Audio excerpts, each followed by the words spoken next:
Thank you. So I want to combine actually many of the areas that I have combined in myself. I started off as an engineer. I then became a psychologist and then helped found this cognitive science field. And then I migrated to design. And what I really care about is the way that technology interacts with people in society.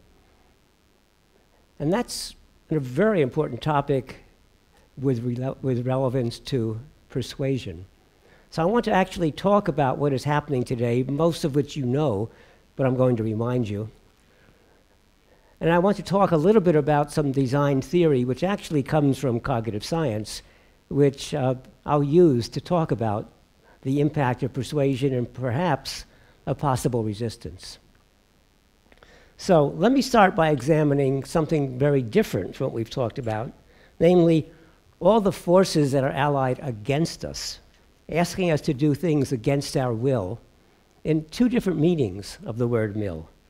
So will is things that we don't wish to do, things that we've decided we don't wish to do and then we end up doing them.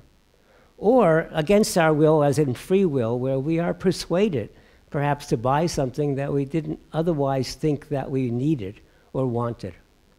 And both of these are different. We act against our will, our conscious will, when we eat that luscious dessert that's in front of us that we know violates our diet. And in order to stop eating this, we actually have to have in consciousness the prohibition to act. And years ago, I wrote a paper about this with Tim Challis, a neuroscientist, and we actually decided that if we put people in front of a luscious cake and we said, don't eat it, they wouldn't. But if we walked behind them and said, boo, they would find themselves eating the cake. That is, once the conscious mind has distracted from the act of forcibly keeping you from doing what your subconscious wants to do, your subconscious takes over. So there are two kinds of minds, the subconscious, which is automatic, and the conscious, which is slow and deliberate and does not have direct control over what we do, only can exert biases. That's a simplification of what really goes on in the brain, but it's a useful simplification. We also act against our will when we purchase a popular piece of music, not necessarily because we like it, but because we want others to see it in our playlist. Or we buy a new automobile because, oh, the old one is old and people will think badly of us, or even the way we dress. And both of these last two examples are engineered. And they're engineered deliberately by those who market music and those who design the taste. For example, potato chips. Can you eat one potato chip, or do you start eating the potato chips and finish the bag? Well, it's not accidental. The potato chips have been designed to induce this craving for more and more and more, designed through the chemicals that are put into them that will affect the hormonal balance, and designed by the salt. And of course, we're continually being assaulted by modern technology, by tweets, by blogs, by advertisements. We're left with little time for thought, little time for reflection. We're given opportunities to connect to our long-lost friends and make new ones who seem to share our interests. And all these services are free. We don't pay for them. Isn't it really neat that we can examine the stuff on the internet?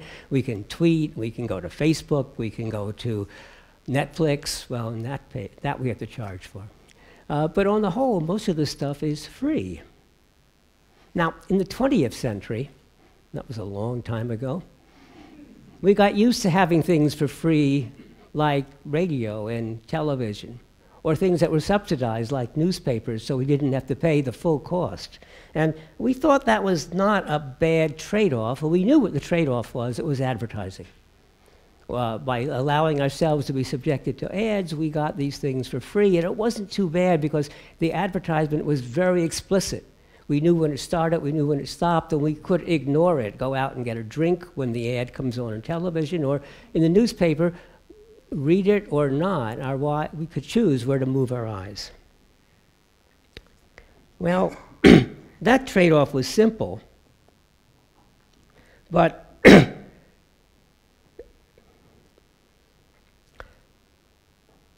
it also changed an outlook. We were no longer people. We were consumers. And the job of a consumer is to consume. And so the advertisements were there to help us consume, because that's how companies kept in business, by causing us to consume. And this all started a long time ago. Probably the first major indication is the automobiles. In roughly the 1950s, the automobiles deliberately designed themselves so that you would have to buy a new one every 2 or 3 years. Not only would they fall apart, but there was an annual fashion change, if you will. So the style of the automobile would change. There'd be new features every single year, and every 4 or 5 years, there'd be a major change in the automobile, so that it was very visible to other people when you had an old automobile that was not in fashion. And the automobiles pioneered this, that you should always have a new thing. And if you didn't have a new thing, you were shamed. And the advertisements helped increase the shame. And the advertisements were sometimes subtle, because they were sometimes the contents of the media that we were watching, whether it was, or listening to, radio, newspapers, magazines, and then later on, television. We are consumers. Now, the trade-off, again, with the advertisements is we gave them permission to send us the advertisements because we thought we could also control whether we watched them or not. And in the industry jargon, we were not even called consumers. We were called eyeballs, because what mattered was attention. So, in other words, what they were buying was our attention, or what the advertisements were paying for was our attention, our eyeballs. So again, we are consumers, and our job is to consume. In 1958, Packard wrote a very influential book at the time. It was called Hidden Persuaders, in which he realized that the marketing industry and the advertising industry were doing numerous studies trying to understand how to convince us without our being aware that we were being convinced. And a huge amount of good applied psychology was being done in the advertising journals. Now let's move to today. There's a new revolution, the technology revolution. And we go through certain cusps. And we had one a number of years ago when the personal computer developed, and then the personal computer actually became usable. And then the power of computation increased, the internet developed, the browser developed, and then the cellular telephone or the mobile came into being and became everywhere pervasive. Today we're on a different cusp. And it's brought about because all of these technologies have matured, and now suddenly the stuff that's been in the research laboratories for the last 20 years are finally affordable and possible. So we have multi-touch screens, which was in the laboratories 20 years ago. And we have, what else? Pervasive communication, huge amounts of memory storage, cloud storage, which allows incredible amount of computation. The world's supercomputers now are available to any one of you. If you want a supercomputer, you simply go to Amazon, because Amazon sells books, right? And they sell things. And to do that, they need huge amount of computers behind to figure out what's being bought, what's being sold, what's in inventory, and to help you buy by saying, oh, I see where you looked at this. Well, people who are similar to you have purchased this or looked at these other devices, so why don't you look at those too? Now, that computer power isn't being used all the time. So Amazon will sell it to you. And so today in Silicon Valley, most startups don't bother to buy computers. They borrow their time from Amazon.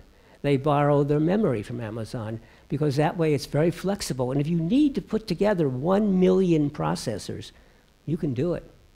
You can do it. It's processors for rent, so you can do incredible things. So the revolution is a lot of things. It's computation, communication, displays, powerful sensors, the internet, and this concept called apps. and then monstrous computation and storage and what we call the cloud, which means it's done in some location, someplace in the world or distributed across the world, and we don't have to worry our minds about it. It's taken care of for us. Now let me back up to a bit of theory. It's really applied theory. So in the 1980s, I introduced a concept from perception that's called affordance, and I introduced that to design and said affordance tells you sort of what a technology affords, or what something affords. This table affords support. These notes afford not just reading, but flexibility, so I can change my speech as I even give it. Well, the new technologies, the technological affordances, are connecting, observing, spying, correlating, data mining. And so the story has changed rather dramatically. So let me talk about an artificial company. So suppose we had a company, and I'll call it, Bugle. Now, Bugle makes many things available to the people who use it for free. There's search, and specialized search for authors, airline flights, hotels, comparison shopping, restaurants. And Bugle also makes available cloud-based documents, spreadsheets, drawing packages, 2D, 3D, and blogging tools, and websites, and amateur and professional videos. Bugle even makes an operating system for cell phones, which they give away free to the manufacturers. So why does Bugle do this? I mean, how do they survive? Where do they get their money? What's their product? So what is Bugle's product? And who are their customers? Most people think it's search. Well, it isn't search. It's you. You are the product. Your data, your interests, your intentions. In the past, advertisers only knew your demographics and what you might be reading or watching or listening to. Now they know your age, your wealth, where you live, who you go out with, what you're thinking about, what you're looking at, what you're buying. And when you read something, they even know what page you're reading at the moment, if you're using an ebook. And if you're watching a video that's being streamed to you, they know what you're watching. And if you're watching TV through a video data recorder, they know when you watch it, they know which ads you skip or when you rewind and watch an advertisement again. They know a tremendous amount about you. On top of that, they love walled gardens. They want to make their place so attractive that when you go, you never, ever leave. And we have walled gardens all over. Google's a walled garden, so is Amazon. Apple would love their iTunes to be a walled garden. But so are other sites. In Europe, we have your own sites. Marketplace would be a site, for example. Now, to be fair, Bugle or Google, whether real or imagined, doesn't sell your details with your name on it. But they collect all of this, and that's what they sell to the advertisers. They know everything.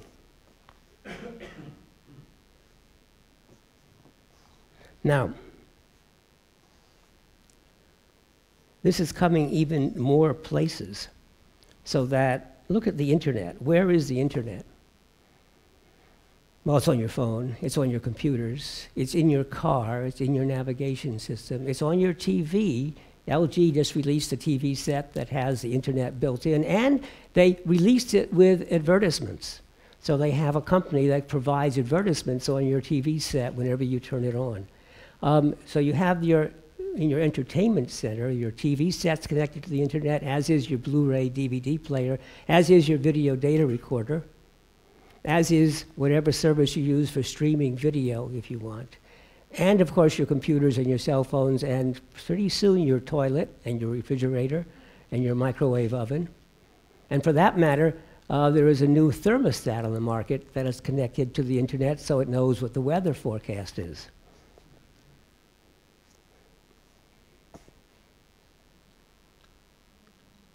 I can go on in this, but I won't. Let me just end up. There's another concept. It's kind of a theory of mind. The philosopher, Dennett, thank you, Daniel Dennett, argued once about 3 different kinds of stances we can take with regard to things. He called one the physical stance, one the designer stance and the other one the intentional stance. And what he meant was, if I see a chair or an object, I look at it physically and try to figure out how to use it. Or I try to figure out why it was designed this way. Let me look at that designer stance. If we start to understand why the advertisements are here, that's knowledge. If every time we see something advertising, and we say to ourselves, why was it there? What did they have in mind? That's knowledge. That knowledge is the beginning of moral resistance. Knowledge is partially it. Nudge is a direction, but nudge is too weak, it's too subtle. What we really need is something like a powerful reset. What we really do is to change the value system that we have. That ode is good, not bad to be replaced. Ode is good, green is good, sustainable is good, fair is good. Now, that plus our knowledge, plus our understanding of the role that the affordances and the designers play is a big beginning. Now, I just have to warn you, though, the way the world works.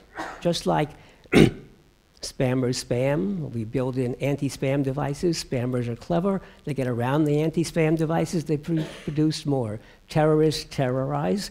We figure out ways against them. They figure out clever ways around it.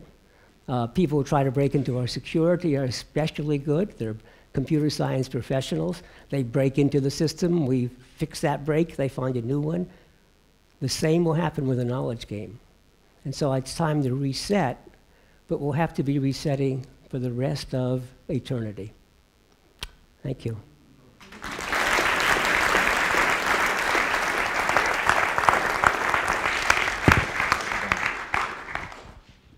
Thanks, Don.